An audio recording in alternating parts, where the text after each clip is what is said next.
పాపాన్ని పట్టి తేవాలి, అది యుద్ధ ఖైదీగా మనకు చిక్కాలి. 1 కొరింథీ 11వ అధ్యాయము 28 నుండి 32వ వచనం వరకు ధ్యానించండి. దేవుని వాక్యం ఏమి చెప్తుంది? ప్రతి మనుష్యుడు తనను తాను పరీక్షించుకోవాలి. అలాగు చేసి ఆ రొట్టెను తిని ఆ పాత్రలోనిది తాగాలి. ప్రభు శరీరమని వివేచించక తిని తాగేవాడు తనకు శిక్షావిధి కలగడానికే తిని తాగుతున్నాడు. ఇందువలనే మీలో అనేకులు బలహీనులు, రోగులు అయి ఉన్నారు. చాలామంది నిద్రిస్తున్నారు.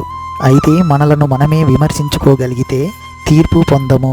మనము తీర్పు పొందిన ఎడల లోకంతో పాటు శిక్షావిధి కలగకుండా ప్రభువు చేత శిక్షించబడుతున్నాము.